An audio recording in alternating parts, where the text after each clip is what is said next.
Alrighty, what's going on, everyone?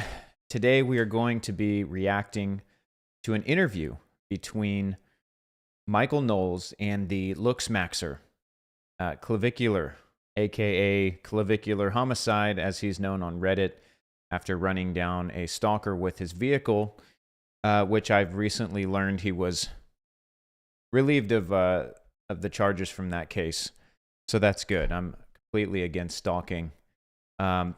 But anyways, this guy is someone that has quite a significant following. And in today's culture, I thought it would be important to react to this because there are a lot of young men who maybe even jokingly look up to some of the things that guys like him do. And the content's going to speak for itself, but I just want to give a biblical perspective on, some of the things that he's going to say, the direction of his life, the purpose of his life, the method of how he's getting there. There's a lot of things that young men might take, and young women, from this man's teaching philosophy, you could say. And I know that he has literal customers because he sells a coaching course and he's posted videos of people who have gone through his transformation. The problem is the way that he talks about his own transformation is dangerous. It's got things in it that are illegal. It speaks of self-harm. It's a horrible example for the next generation who are desperately looking for leaders. They're desperately looking for role models. And so, I just want to make the disclaimer, this guy is not it. I'm not hating on him. I said in another video, my hope is that he achieves everything he strives for so that he can realize that that's all the world has to offer.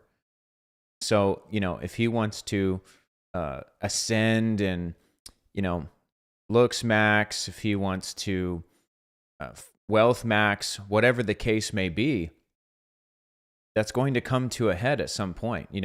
What happens after you mog the whole world? What's next? There are so many athletes and celebrities and musicians who reached the very top, the pinnacle of their career, and you listen to them talk and they were the most miserable they've ever been. Why? Because there's more to life. There's more to life. And I hate to break the internet, but I'm going to do it right now. I already ascended, actually. And I'm not talking about when I got born again. I ascended in looks maxing back in 2013. So let me just show you this real quick. Yeah, there you go. I mean, good luck topping that. There's no beating that. I'm sorry. I don't care who you are. You let me know in the chat if I'm wrong. But that is you might not like it, but that's what peak ascension looks like. So, fun fact is, this was a Christmas gift to my parents back in 2013, I think. I had just graduated college the year prior. And so I had this picture taken, done up, and printed on canvas, and I gave it to them. Now, it was extra funny because the year prior, I had bought my mom a new phone, and I'd given my dad a set of a bunch of golf clubs or something. So I spent a bunch of my new officer money from when I, became a lieutenant in the military. I spent a bunch of money on them the first Christmas. So I think the next Christmas they were like, "Oh, I wonder what he's going to get us." Last Christmas was crazy. And then I get them this, and it was a riot. So anyways, I've already ascended. Just kidding. But let's get into this. We're gonna check out this interview. I've got it sped up to 1.35 times because it is 2 hours so that we can get through it faster. But I do think there's a lot of valuable teaching moments in here. And so I'm praying that there's some young people, millennials, people older than me that will watch this and begin to understand where we're at as a culture, that even some of these things are acceptable and even praised, and people are paying money to become like this. So without further ado, we'll get into it. I'll pause it here and there to give some feedback. But let's go ahead and kick this thing off, huh? Hope you're having a great day. Let me know where you're watching from in the comments section. On Michael Land, I've had the privilege of sitting down with people from a wide variety of backgrounds. Priests, exorcists, scientists, refugees. Never before, though, have I sat down with a looksmaxed meth head live stream cell. And I have that distinct privilege today with my new friend, Clavicular. How's it going? Mr. Icular, it's wonderful to have you on the show. Thank you so much for having me, Michael. There is so much I want to get into with you. Okay. Even all those parts of your title. But I want to start with the most obvious, the most apparent to most people, which is that you're a good-looking guy. I don't think that makes me gay to say you're a good-looking guy. You have intentionally become a good-looking guy. Mm-hmm. You have looksmaxed. Right. What is looksmaxing? Looksmaxing is the furthest extent that you could take self-improvement, right? So we've seen a lot of, different forms of that over the years, mostly with bodybuilding. I would say was the main one for a while for men, from about 2010 up until 2020. And then it sort of shifted into looksmaxing. That kind of crept into the space from different niche, forums, especially those of PSL, which was just 3 pumpkin spice latte, obviously. No, just 3 looksmaxing forums. So that influence kind of crept in, and it's very obvious that the face is more important than the physique. So people were doing the self-improvement, and it wasn't really getting them the results that they needed. So that's why the further step needed to be taken to sort of go about improving upon your entire life. So there are all these bodybuilding forums, and you say, well, what about this phrase, the butterface? But you hear about you never hear about butter body. Uh-huh. So you draw the conclusion from that, hey, you guys are all working out to build up your bodies, but the face is more important to physical attractiveness. Absolutely. So that's what distinguishes just working out and hitting the gym and bodybuilding from looksmaxing. It's just adding an extra layer, right? I'm someone who hugely advocates for still going to the gym, even though I might have been taking a little bit of time off recently. I've taken about a decade or so off. Yeah, so no worries. We're on the same page there. But I'm just adding that extra layer, that extra piece of key nuance that I feel like has been out of the equation for the longest time, especially in a lot of like the manosphere discussion. Looks hasn't really been, mentioned, and it just seems kind of silly to me. Can I ask how old you are? 19. You're 19. Correct. So you're very... Yeah, let me pause here. Like, this is the mindset of a 19-year-old. And later he's going to say, I hate when people say, oh, but you're only 19. But like, there needs to be a humility here, because when you're 19, you think you've got it figured out. You have your plans, right? You think that you're going to take life by the horns and all this stuff. And I pray that everyone does. But you think that you've got it all figured out. And some people get to the point where they're not willing to receive any correction, any type of wisdom. When you say things like, I don't like anyone telling me that I'm only 19. Yeah, the Bible does say don't despise anyone in their youth. But also, if you are a youth, and 19 is still relatively young, like, and look, I'm saying this as someone half my lifetime ago. I'm 35 now. I was 19. Feels like not that long ago. I know that I wasn't always the way that I'm talking right now. And that my hope is that 19-year-olds, 18, 17-year-olds will hear what I'm saying and use wisdom and don't repeat some of the mistakes that some of us have made. Be correctable, be teachable, be humble, because you don't have it all figured out. You have 19 years of experience, and really, in the real world, you have what, maybe 1, 2 years of experience? Like, just because you made it through high school doesn't mean you have everything figured out. Just because you're active on Reddit or social media or you're well-studied doesn't mean you understand the world. So I'm just saying, you've got to use some wisdom and humility and listen to people that are older than you, that are farther along than you in life. Always chew the meat, spit out the bones. But think about all this stuff that this kid's about to say. You're going to hear it. Remember that he's 19. Like, this is why, and I don't know his parents, and I can't speak to his parents. I can't blame his parents because I don't know what the situation was. But what this does show me is the need for fathers in the home, because he is going to reveal how a lot of this began at like 14 years old, before he's, or while he's going through puberty, just ultra concerned with like looks. And there's way more to life than that. So let's keep going. Young. Yeah. And you're talking about this development of the looksmaxing self-improvement world. Mm-hmm. When did you get into this? When I was 14 years old, I was someone who was on these bodybuilding forums. I started taking exogenous hormones, testosterone, when I was 14.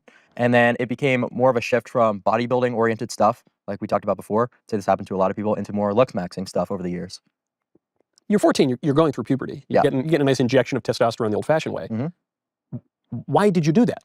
For facial masculinization, just optimizing all of my growth pathways so that I could have like a super physiological puberty, right? So, you could do a lot with pharmaceutical intervention. So taking those steps at an early age is kind of like it's a now or never mentality, right? So once your growth plates close, there's nothing you could do. What's so fascinating about that answer is that's like the right-wing version of the transgender argument. The pro-trans people are always saying, I got to take the cross-sex hormones when I'm 13 or 14, because if I wait until I'm 18 or 20, it'll be all closed off and I'll never look like the opposite sex. And what you're saying is, well, I had to take all these exogenous hormones when I was 14 so that I could look like the most giga-chad version of my own sex. Right. Yeah, no, of course. So it's the exact opposite. And you'll hear a lot of criticism for like the stuff that I talk about from the left, which is quite ironic. So I'm glad you brought that up. So what does it mean? So you start taking testosterone. Right.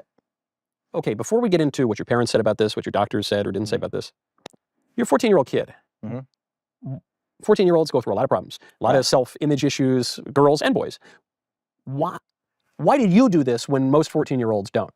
Well, so I'm a bit of an autist, right? So I was just like, there's this thing that could get me to my desired physique quicker. Like, why wouldn't I do that? It wasn't like your typical 14-year-old who goes on Instagram and sees like, a picture of David Lade or like Chris Bumstead and it's like, oh, like I want to look like that guy. I'm just like, well, objectively, this is going to get me there quicker. So why would I not, That was kind of the mentality. Are there downsides there? Are there side effects? Of course. Yeah, no. So there's a lot that can go wrong if you're not very careful with, using anabolic steroids, obviously. So I was someone who did my due diligence and made sure things didn't go horribly wrong. There's certainly things I could have went about better. And I wish I had a more comprehensive understanding before I, decided to go this route. But, we're here now. And for those reasons, with how complex it is, I don't openly advocate for anyone to do this, right? I think a lot more people are going to wind up screwing themselves over if they are to go this route rather than, if they were to decide, to stay natural. What do you regret? You say there's some things I wish I'd done differently, would have turned out differently. Just not taking certain pharmaceuticals. I wish I would have, had a little bit more IGF-1 in the protocols, just for example. So just what's the effect of that though? IGF-1 is, an important hormone for development. So just if I were to take that, that would be a little bit better, but I couldn't afford it at the time. So I would have just gone about that a little different. But there was nothing where you'd say, I really messed this part of my body up. You just say, I wish I'd gone further. Right, yeah. So you start taking these steroids. Are you still taking them? Yes, I'm just on TRT. What's TRT? Testosterone replacement Yes, therapy. yeah, okay. You hear about like 50-year-old guys doing that. Yeah, well, it seems a little ridiculous that to optimize my testosterone levels to where they realistically should be as a male, I have to wait until I'm like 30 years old is like the common cope that you hear on the internet. And testosterone levels have been declining rapidly across generations. So I'm kind of just placing myself where we, evolutionarily should be. Okay, so looks maxing. Yeah, I blame testosterone levels dropping from one, men not doing what they're supposed to be doing, eating processed foods, eating junk food, not being active. You show me a man who's eating meat, pending you have some type of limitation or medical reason you can't. Show me a man who's eating plenty of meat, who's lifting heavy weights, who's running around, who's competing, who's active, not a sedentary lifestyle. Those guys are going to have the right levels of testosterone. It is because of the food. It is because of the ultra-processed food. It's the junk in the drive-thrus. All of that is playing a part. So, with our kids, even starting at a young age, they're 4 and 2, we are feeding them grass-fed beef, grass-fed milk, grass-fed butter, real foods, making them play outside, not raising them on screens. Like, we want them to have an optimal life, and sadly, many people aren't getting that. So I do blame the food as a huge part of it, and hopefully we can begin to see a reversal in our society. But that's something that we as parents have to look out for our kids for, because when they're growing up, they're not going to be able to do that for themselves. But the idea that you need to take TRT at 14 years old is ridiculous. Then is when you shoot up a bunch of pharmaceuticals. No, that's not. That's my iteration of looks maxing is just kind of doing whatever it takes, like the rich piano mentality. That's not really what I advocate for because, again, with all these complexities, you could wind up fucking yourself over. And how so? Well, take testosterone, for example. You could deal with hair loss issues. You could deal with acne. You could deal with gynecomastia. You have to really carefully manage a ton of different hormones and a ton of different interactions inside your body. You have to forgive my ignorance. I know nothing about this. What is gynecomastia? That is, the glandular tissue in your nipples growing. Yeah. So I think the term I've heard a lot of people use is So Yeah, no, I don't want that. yeah, so you don't want that. That's what I mean. And if people are just go around blasting tests without a comprehensive understanding of this stuff, that's what would happen. But there are mechanisms that you could leverage to make sure this doesn't occur. But once again, most people won't have the foresight to go about it the right way. So when you learn all this stuff online and you're on all these forums Mhm. and you say, okay, this is how I'm going to look really good, and you start getting the testosterone, did your parents ever object to that? Or Yeah, they would take it away all the time. And where'd you get it? just on the internet. So yeah, there was like a time where I went like hypogonadal for a month or two just because they took my testosterone stash, but I made sure that never happened again. Hypergonadal? Hypogonadal, like I didn't have any testosterone production, just for like a month or two. And that was probably the worst 2 months of my life. Yeah. Having zero male sex hormone, you have no libido, no sex drive. So yeah, just making sure to avoid that is very important. So your parents, you get into this on the internet, you order the drugs on the internet, you start taking the drugs, your parents finally find out about this and they say, hey, stop doing that. What did they tell you? Well, they would just take it away, say no more steroids, like take away the Xbox classic stuff.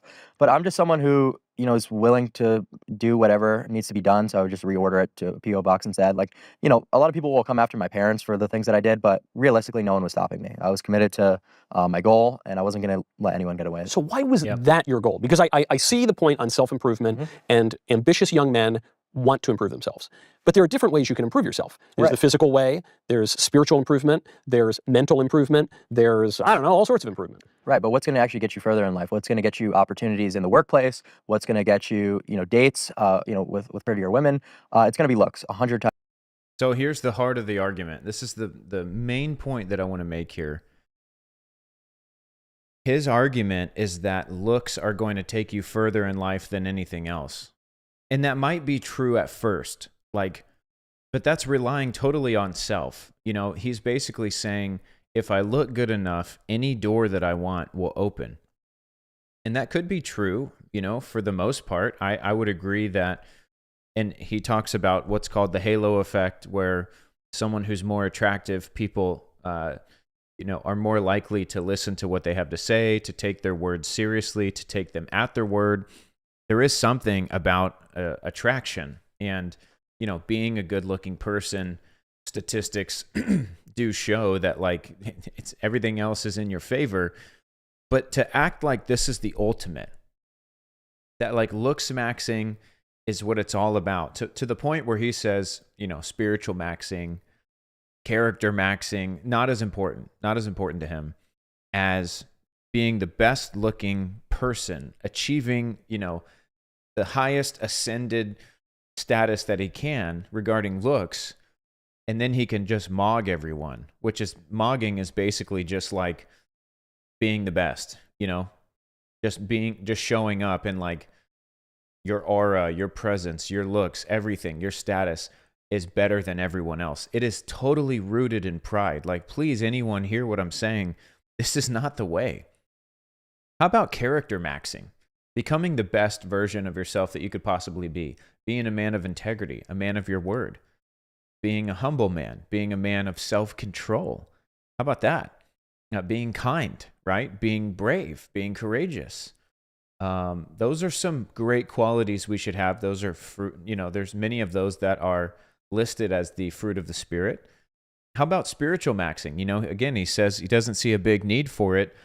Something's going to happen after we die. And the Bible says that beauty is fleeting. Beauty is fleeting, but when it speaks of a woman, it says, but a woman who fears the Lord is to be praised. There's a biblical principle there that applies to men as well. Looks are fleeting. The flower fades, right? It's going to wither away.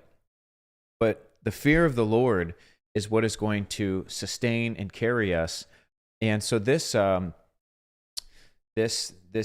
hyper emphasis on just looking the best is so shallow, and it's sad. It's sad for me to see this, but this is just the tip of the iceberg. Times over, and there's really no denying that with a lot of the recent self-report studies we've seen, research from the dating apps that's been released. So I would say that looks is just the most important metric, and it's arguably one of the easier things that you could maximize.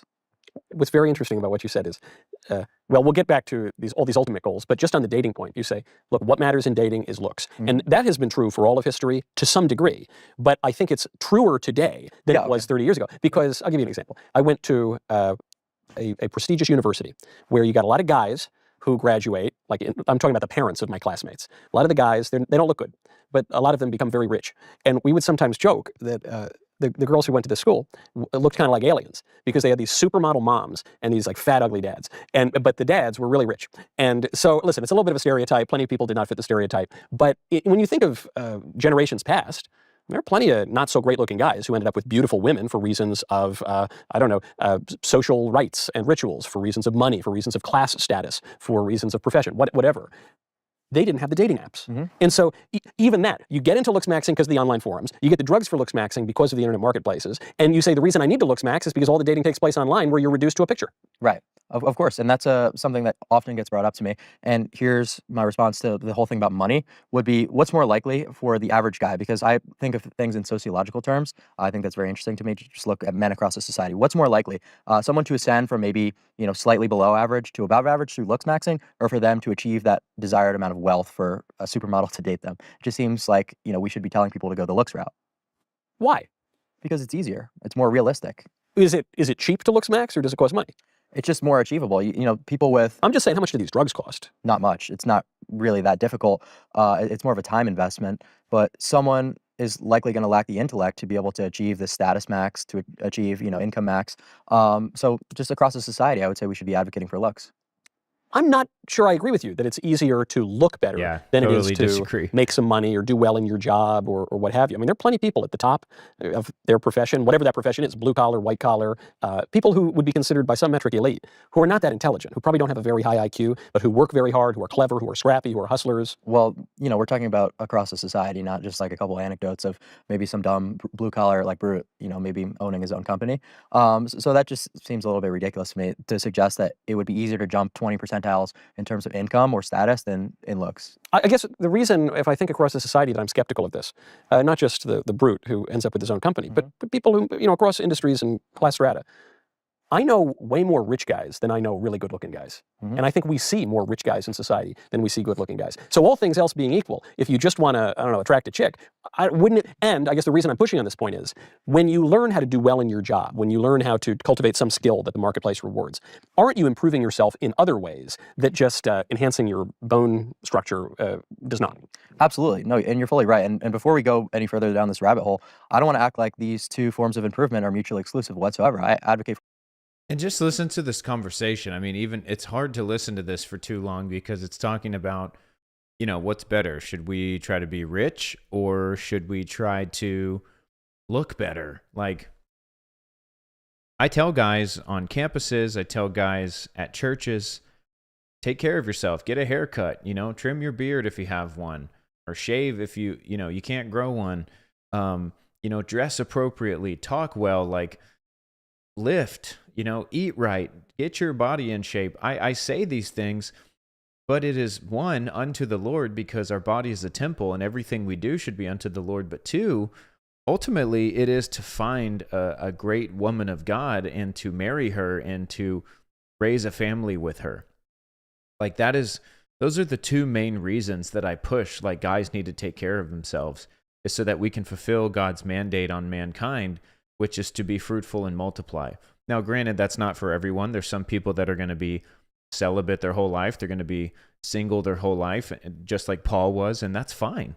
But for most people, they are going to be interested in finding a spouse, and so I try to help them through godly wisdom of like, take care of yourself. But when you listen to this type of teaching, it's very superficial, and it's just all about like ascending and maxing, and he's going to take it to the extreme. I'm going to skip ahead a little bit and see if I could find some of that because they're going to talk for like 15, 20 minutes kind of about the philosophy of that. But really, there is no philosophy. Like, I understand wanting to improve your looks to maybe open some doors, whether it be through acting or modeling or whatever, but to try to prescribe this as like something that every guy should attain or strive for, I think it's ridiculous. About that. But there there is a part that you have left out in your total mogging package, which is something we were just talking about. And I wonder if Spiritual aspect? yes, does that cut against all of the other mogging? Is there any conflict there? I don't think so. I really don't think so at all. There might be certain parts of religion, whether it be Christianity or I'm not sure if other people might be followers of Islam, that might. Christianity is the true one. Don't worry about the other ones. Well, just to acknowledge, like whatever viewers are watching, but I would tend to agree with you. I'm not sure if there's different, scripture about not modifying yourself to that extent.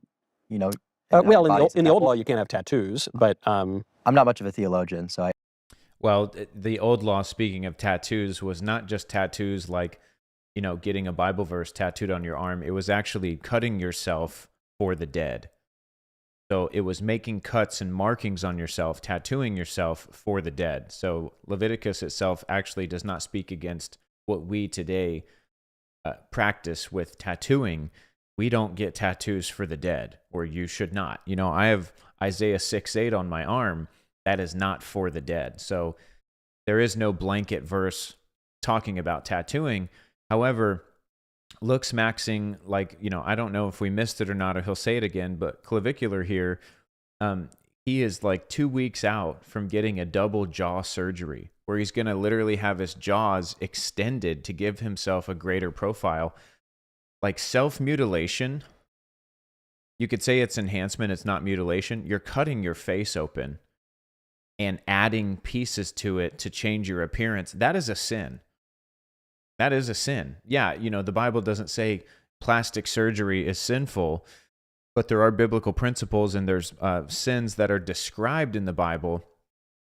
And, body modification, plastic surgery, all of these types of things are absolutely sinful. And pride is a sin, as Michael Knowles will point out.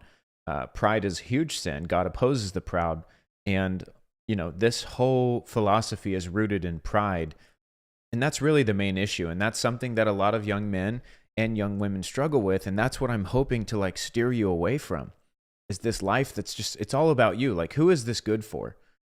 Yes, I think self-improvement is crazy important. Taking care of yourself, being strict with yourself, having a routine, all of these things, work on yourself. Yes. But when your life literally revolves around self, one, that's going to be a miserable life. And two, you exist for no one else. And that is not the Christian way. So not only does it not benefit our society, not only does it not fulfill you, ultimately, I believe it's a wasted life. It's a sin against God.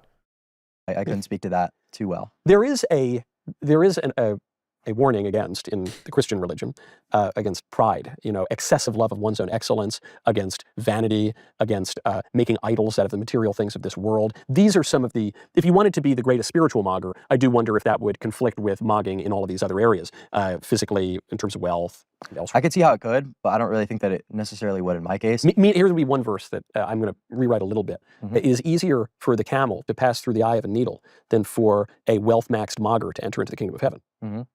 Okay. Interesting. That's the MKV version of the Bible. Yeah, so I don't really have too much regard for the spiritual aspect when I'm trying to looksmax. I'm kind of all in on what I'm doing right now, and I'm not necessarily advocating against Christianity. I think that there's a lot that can be gained from religion, and a lot of young men. It's helped so many people, but this is just my pursuit in the immediate moment. Okay, so then bringing it back to more quotidian things. You said something earlier. You said, "Look, I'm not doing it just to get girls. The shine has rubbed off of that." Mhm. Do you have a girlfriend? No. No girlfriend. Do you want a girlfriend? I'm a little bit young. I'm kind of focused on career right now. I've heard a lot of I had my first girlfriend when I was 12. And maybe that's a little bit too young. And then I dated in high school. Ended up marrying my high school sweetheart, albeit later. And so I don't know, I never found, I've heard this from my friends where they say, I'm not focused on girls now. I'm going to have a career, I'm going to be established, I'm going to make some money, and then I'll worry about dating and get married when I'm 30 or 35. Yeah, no, that's another too late cope by then. because people by the time they're 35, a lot of their youth indicators have gone to and they haven't really gained enough progress to justify that looks decline with maybe the increase in income and that kind of thing. So I would say that's probably not a good idea, but certainly at 19 years old, for me to put my career sort of at a halt or at least slow down the traction that I've been gaining seems a little bit ridiculous. Does it need to, just having a girlfriend or It does. or it does? Yeah. Why do you say that? Just in my personal case, I mean, I do a lot of content that's talking to other girls or pursuing maybe like one night stands sort of stuff. Wait, hold on. You do content that involves Like one trying to, night? You're not a pornographer. no, just like trying to go to like parties and slay.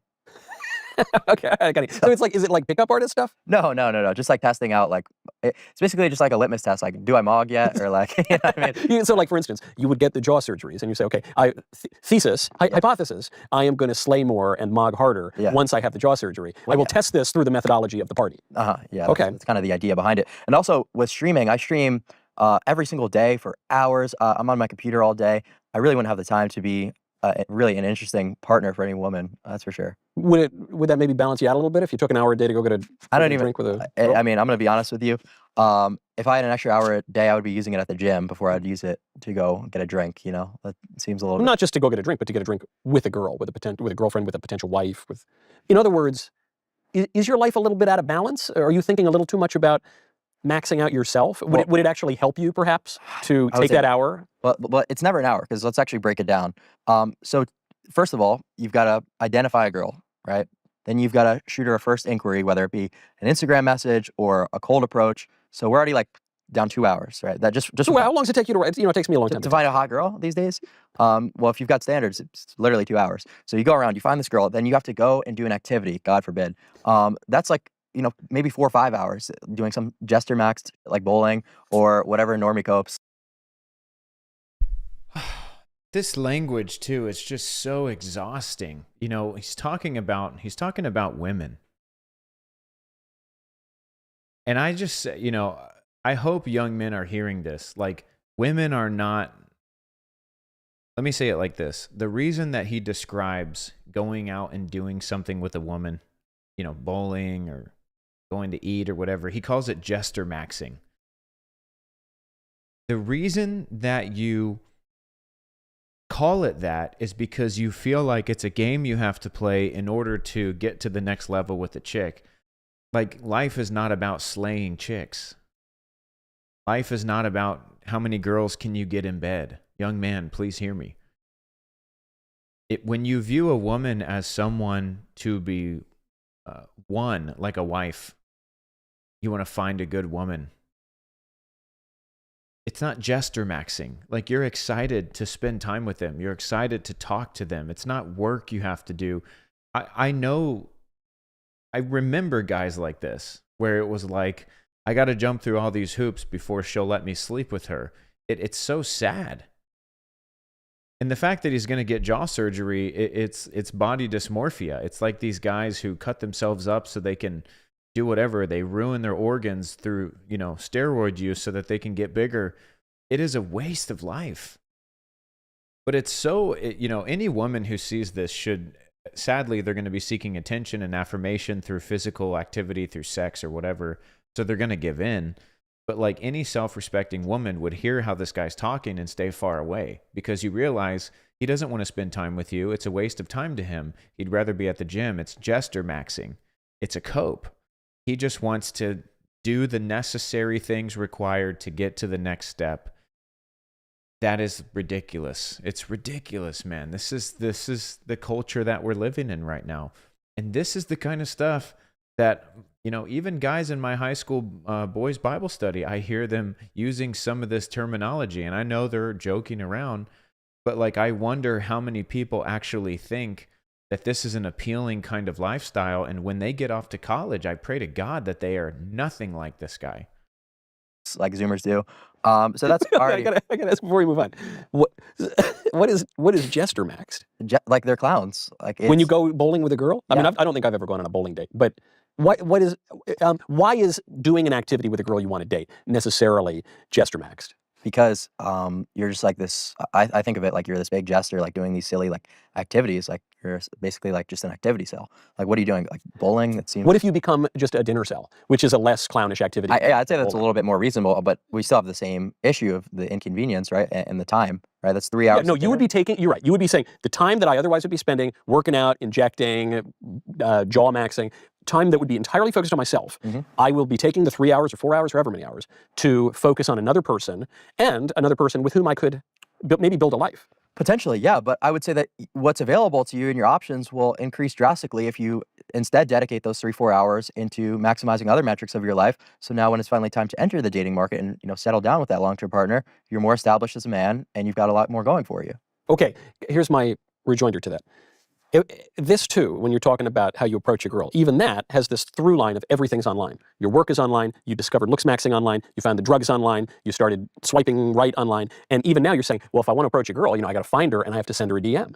And I think... Well, that's just one avenue. I also acknowledge like the in-person cold approach method. Yes, but that's the first one that came to mind. And I think that's probably true for most people. Yeah. And I think, all right, yeah, that's true. It's probably tough. If I were single today, I'd be on the apps all the time. However, I think I would. Maybe I wouldn't. I don't know. It's hard to tell. Instagram mog's hard, especially like if you have a lot of followers. You're much better off there. That's true. Although then I'd kind of worry, are they just after me for my, like maxing, gram mogging, or do they really love me as how you look? And maybe much more important. Go to balanceofnature.com. 'Tis the season. Interpretation of what college is supposed to be, like you just mentioned, is amazing. People with higher intellect going to do these studies is a wonderful thing, and that's how you have a great society. But in the modern context, we're just sending everyone off to college universally. Yeah.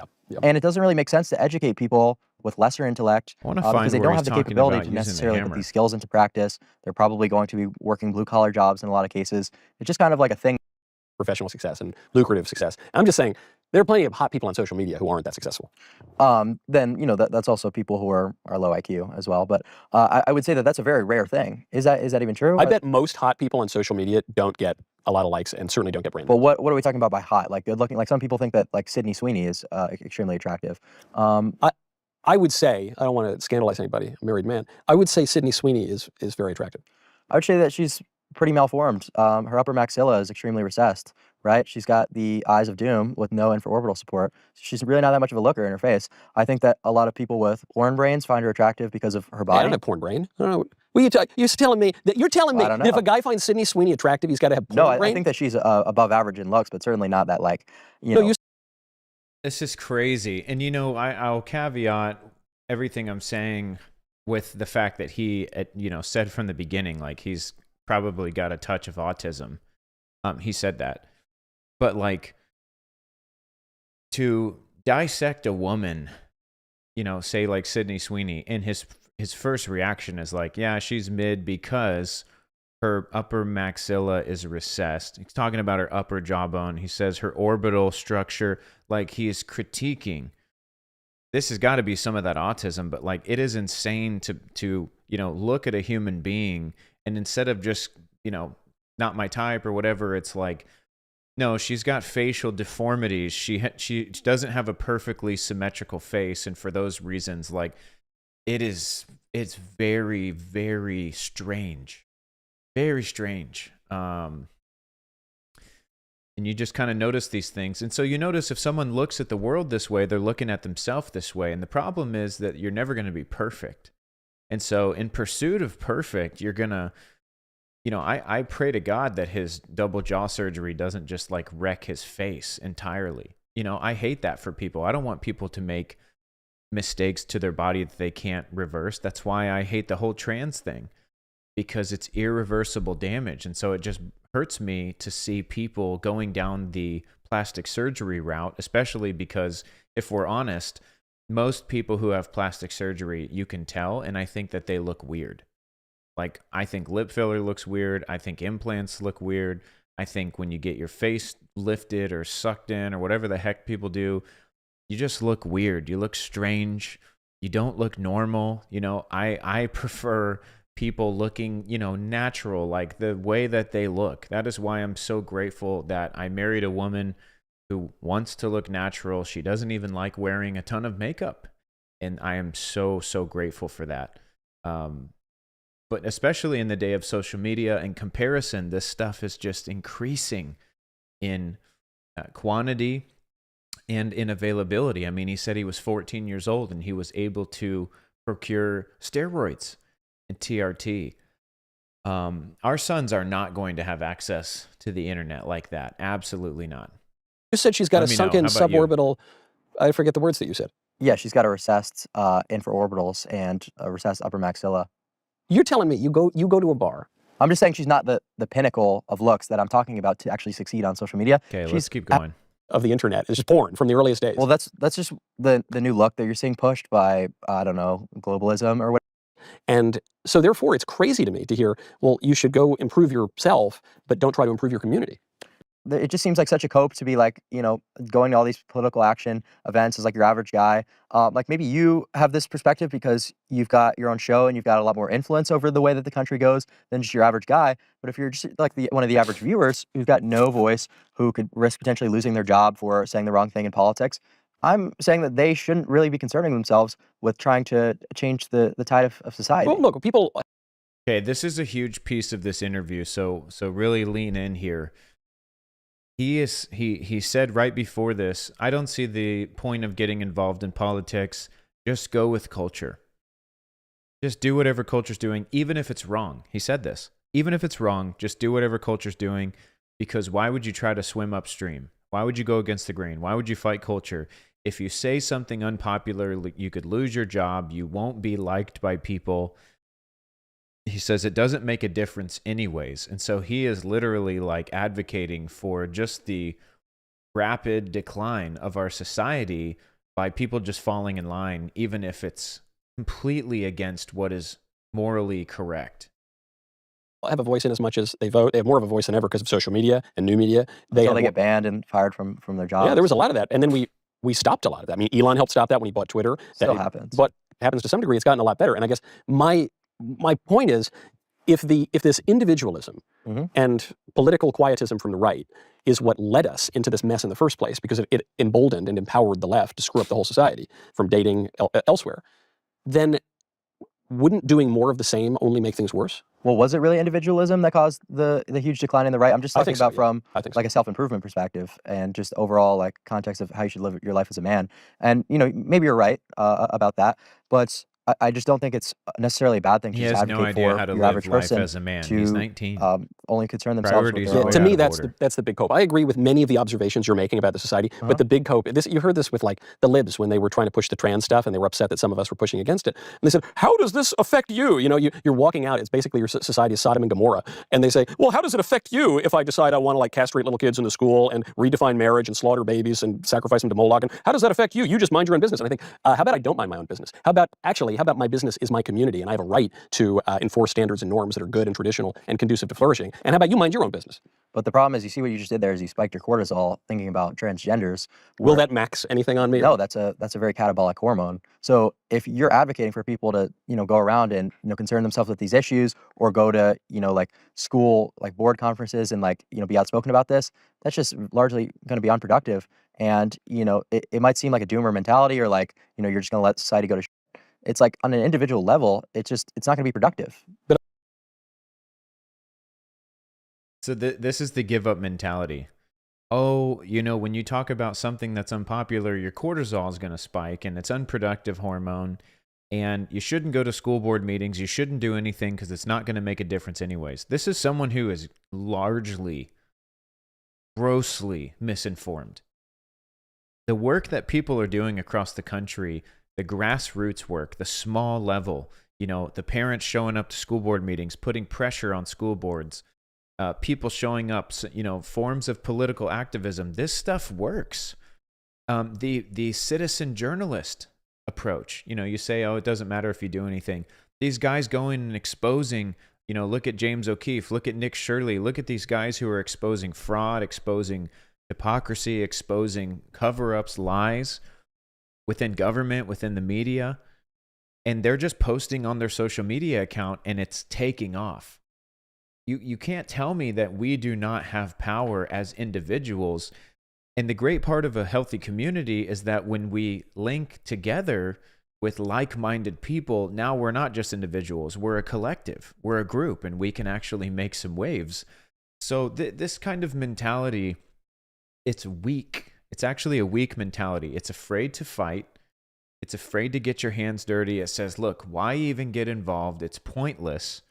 Let's just focus on ourselves and becoming really good looking, spending thousands and tens of thousands of dollars changing our faces. Let's just ascend to the highest level of looks maxing and income maxing we possibly can, and status, so that we can go to parties and slay. This is the wisdom of a 19-year-old. I'm just saying, like, nobody should be listening to him. But on a political, right. Well, look, it's been productive in as much as, at least the trans thing, there's so many other problems. Well, the way at least that the trans things, though, we've kind of won on that. Well, the way that I see trannies is like, that's one more person to mug once they brutally butcher themselves transitioning, you know? Is it, I see that. Like, go descend yourself. Like, that's fine with me. Because you're ascending yourself. Yeah, I'm going to ascend, and this person is going to be a comical botch job, you know? So, like, that just seems like very logical to me. Like, yeah, go be a tranny. Like, now I mug you to death. Now, yes, I see it. Isn't that a bit cruel to like, for instance, my view of the tranny, people think I want to commit a genocide on the trannies. In fact, media outlets have written that, which is totally ridiculous.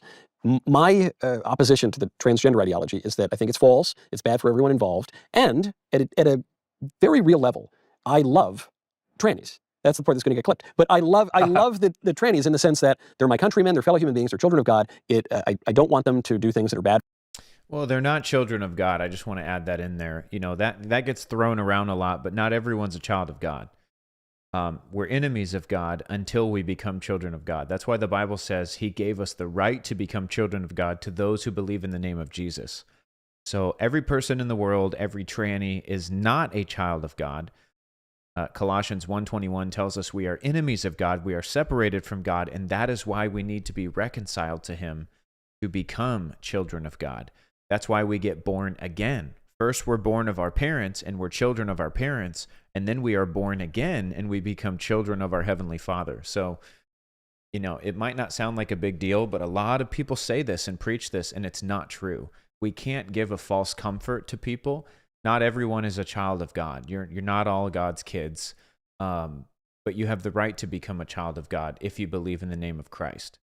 For them. I don't want to spike the football or spike my cortisol and just mog all over them. I want them to live lives that are good and flourishing. And so I also don't want them to scandalize whole generations of kids into thinking they can be the opposite sex and screw up my society further. So there's a little bit of a selfish aspect, but there's a common good view, and there's even People are retarded for the most part, and they're You sound like that Indian guru in the Midwest. So democracy is the government for the people, but the people are retarded. Right. So it's like I see all these conservative commentators trying to stop people from doing drugs, and weak-willed people. It's just kind of like Darwinism. It's like natural selection to me. If people want to be addicted to opioids, I don't think we should be spending taxpayer resources to build addiction clinics and try to pass legislation. We should just let them kill themselves if they want. Essentially, yeah. I mean, and you got to just focus on maximizing yourself as an individual. But what if maximizing myself as an individual, in my perception, involves growing in charity? And what if it involves ameliorating the political and social conditions in my country?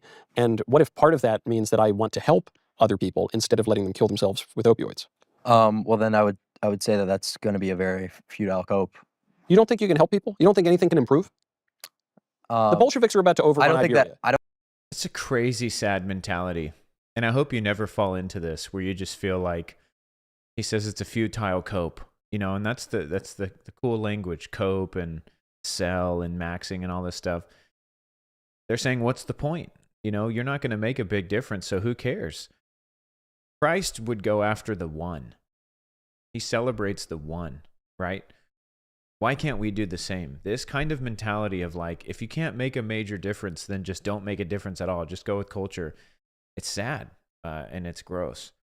We're going to skip through here to some of these highlighted parts and just hear a little bit more. In a single year. Mm-hmm. Could that happen? Yes, obviously that did happen. Mm-hmm. That would seem to be a 2 million out of how many? 2 million out of, it's unknown, but it's anywhere from, 15 to 30 or something. Right, so exactly. In 1 year, it's pretty good. 60 years of problems, 2 million in 1 year, that's pretty good. Yeah, but I mean, this next election cycle, who's going to win? It's going to be Gavin Newsom against J.D. Vance because J.D. Vance is subhuman and Gavin Newsom mugs. J.D. Vance is subhuman? Yeah. What makes you say that? He's got a very short total facial width to height ratio. He's obese, very recessed side profile, whereas Newsom is 6'3" Chad. So JD's... So he says Gavin Newsom's going to win because he's better looking. He says J.D. Vance is fat and his face is not symmetrical. So he believes that he's a subhuman. Just totally forget politics, forget culture. He even says, I think that JD has better positions closer to his values, but he wouldn't vote for him because he couldn't vote for someone to be president who isn't good looking. That's just a ridiculous mentality. More harmonious facially, and it just kind of tries to take away. I wonder if that's a bit of cope for these deeper reasons that you don't want to talk about. What, that I don't like J.D. Vance? Well, yeah, I mean, because you're saying it's all about looks, but it's actually about also recently did in college admissions and actually punishing the schools who still insist upon discriminating Democrats. Yeah. I don't see a lot of moderate Democrats Who think that we're not there. They've got to know by now. I think they're not going to make the same mistake that they did. I think you're underestimating the double down pill. You know, like quite literally. But we might never know because of the counterfactual. Franco did in the example that you just used. You know, obviously that's going to get clipped up and That one, it's going to be that clip, and I love trannies. Those are the two that are. But yeah, now I'm a fascist, and now you love tranny. All right, what do we got going on here? Possibly improve yourself as a person if you don't have charity. To take St. Paul as an example, God's grace abounds, supernatural ends of life, because eternity is a lot longer. They can also make your life. They likely will. Let's not be disingenuous here. I'm not being disingenuous at all. Actually, you can look at the data from lottery winners. Winning the lottery usually does not improve people's lives. Often it leaves them much worse off. Okay, so this was cool. I appreciated this from Michael. He started kind of sharing about the afterlife and eternity, how eternity is much longer, and shouldn't we live based on, you know, things that matter eternally versus temporal.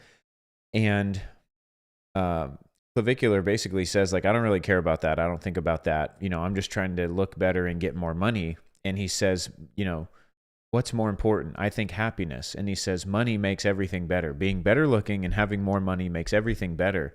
And Michael Knowles brings up the point, like, well, actually, there's plenty of studies on lottery winners who end up bankrupt afterwards, some of them in serious financial issues, depression, because money does not just magically make everything better. Like, it actually, you know, the old saying, like, more money, more problems, it is true.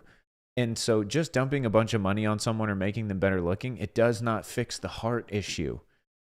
It does not cleanse your conscience. It doesn't fix your mind.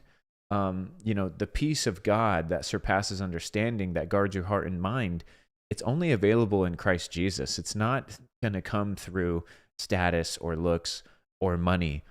So to think that, like, if I just have more money and I had no debt and I could buy whatever I want, and if I was good looking and everybody liked looking at me, my life would be easier, that's ridiculous. There are plenty of beautiful people that are rich that hate their lives and that have hard lives. So it just shows you again the brain of a 19-year-old who thinks they've got it figured out. Because they don't know how to handle the money, and they get this influx from out of nowhere. And it's a generally positive thing to improve these upon these metrics. We would like after, right? Like that's reasonable. One thing we didn't get to, I know we're running late now. You do meth. Yeah, I haven't done meth in 2 weeks, but I do meth, yeah. I sometimes do a little nicotine pouch, and I think I'm being like real bad. You know, I'm like, oh, should I? But I would say for a good one here. the maxed version of the pouch is meth. Why do you do meth? Well, because meth is very similar in terms of its makeup to something like Adderall, but it's got a little bit better psychoactive benefits, meaning the Adderall has levoamphetamine in it, which is a physical stimulant. And that's not necessarily ideal for a lot of the things that I'm doing, you know, maybe task-oriented stuff sitting on a computer. So why do I need a physical stimulant? And meth also has a longer half-life. And what meth actually is dextromethamphetamine. What Adderall is, 75% of it at least, is dexamphetamine. These are very similar, just the addition of the methyl group, making it longer acting. And the reason I also like it to be longer acting for a looksmaxing context is stimulants cause appetite suppressants. But you're a big guy. In other words, don't you need a lot of calories to... Well, no, I'm trying to maintain my leanness, because the leaner you are, the more angular your face. And while I do use GLP-1s, sometimes that's not enough to suppress my appetite. So I need to, rely on stimulants. Are there... Yeah, so you heard that right. I mean, he uses meth. But don't worry, it's calculated. He's using it to suppress his appetite so that he can continue to looksmax and maintain leanness. Like, when people say stuff like this, that's when, if there was any doubt before, now's when you should be like, okay, yeah, I'm out. Like, I'm out. There are downsides to meth. Yeah, in high doses, it's neurotoxic, but its risk profile isn't that much higher than that of Adderall. But I think that it's not a good idea to do what I'm doing. I just really wanted to ascend hard when I first started, getting viral on social media. So I did the meth. I advocate against stimulants. I don't think that kids should be prescribed Adderall at the ages they are. Yeah. I think that people are going to misuse their stimulant prescription more than not, in more cases than not. So I'm very against it. I'm just open with everything that I do. I'm like, yes. Now, what? Because I've heard this from very established people. They'll say, hey, I do this, that, and the other thing, but don't do what I'm doing. And I would say, if you say don't do what I'm doing, why are you doing it? because I have enough willpower to be able to taper off of meth. You're saying if everyone could do it in the way you do it, it's fine. But because most people can't, It's not necessarily fine. It's still neurotoxic. So maybe I traded some neurotoxicity for temporary leanness to ascend really quickly, because in my context, that was important to me. I was going viral on social media. I needed to get lean as quickly as possible. There it is. That is the mind of not just a 19-year-old, but a fool, someone who is not wise. He says, I made a calculated decision to trade potentially some neurotoxicity in my body and in my brain for temporary leanness. He was going viral on social media. He needed the lean body. He needed abs. He needed muscles to pop. He needed, to be more angular. And so he rolled the dice and said the risk of being neurotoxic is worth some lower body fat. That is the mind of an immature person. You think that you're making a calculated decision, and you are, but you haven't calculated in the fact that what you're actually risking is not worth it. Just because you're going viral, it's not a justification to potentially kill yourself overdosing on drugs, because you never really know what's in drugs unless you actually test it yourself. You have it examined to find out what it's literally made of. Many drugs today are cut with other things, including fentanyl, and they cut it so that they can have a greater yield. It's just crazy to hear him sit here and say, well, it was worth it to me at that point in life. Well, you have the ability to say that on the back end because you didn't OD. But you're going to make young people think that it's okay to make these stupid decisions as long as they think about it first. And the reality is that there's decisions that you just should not make. when you talk about the neurotoxicity, do you think that will have long-term effects for you, like end of life? Oh, no. Just if I were to do meth for my entire life at high doses, then yes. But you're saying there will be you'll live just as long as you would have lived otherwise. Yeah, I did meth for like a month. Okay. It's true. This has all been very quick. But so you're saying all these things, the injections, the surgeries. No, that won't really have an effect on my life, right? The FDA removed the warning labels from testosterone, and what testosterone actually does to cause cardiotoxicity is it increases your lipids, right?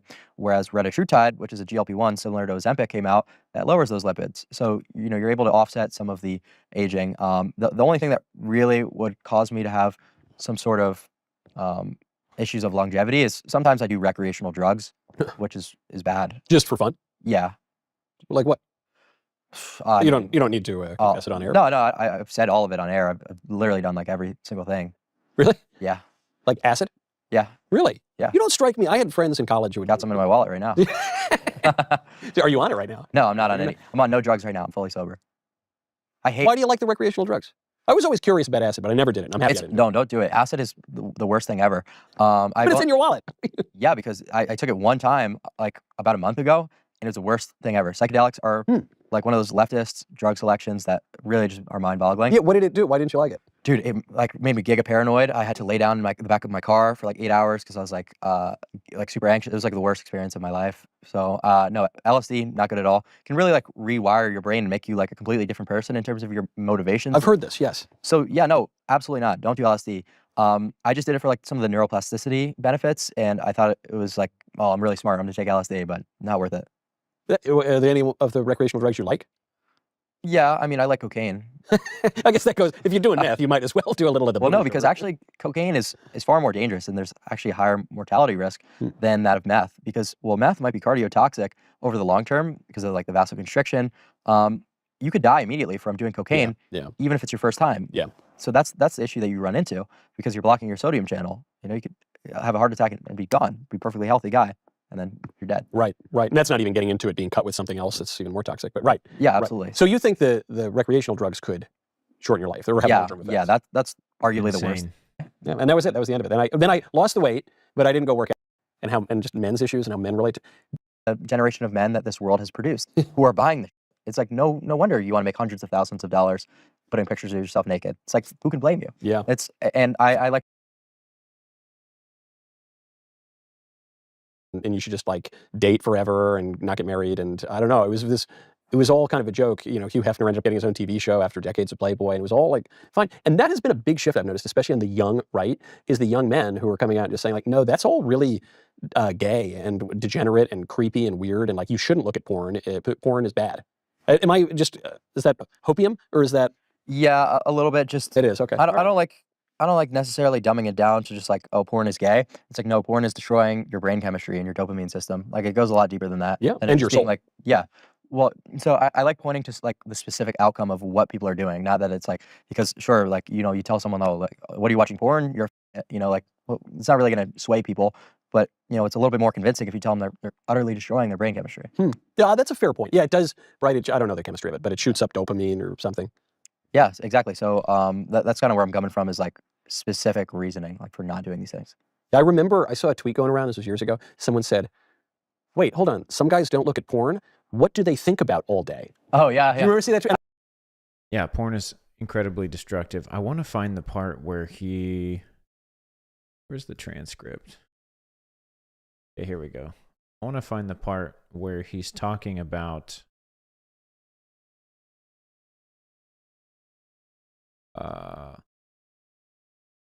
here we go.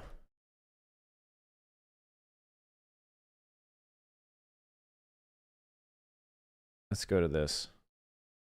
And so We'll end with and I this. also don't want them to scandalize whole generations of kids into thinking they can be the opposite sex and screw up my society further. So there's a little bit of a selfish aspect, but there's a common good view, and there's even charity for the other person. Don't we have to have charity for these other people, even if they're descended trannies? No, not necessarily. Think about all the time that you've spent throughout your entire life talking about trannies. What if you were to dedicate all that time to bone smashing? You know, imagine where you could have been. Is that a euphemism? No, bone smashing? What is bone smashing? That sounds like what the trannies do. No, it's where you induce microfractures, and this principle follows Wolff's law that a bone is going to grow back stronger. You know, after you induce these localized microtraumas. So you're going to lay in your bed to brace your head for CTE, and you're going to bone smash.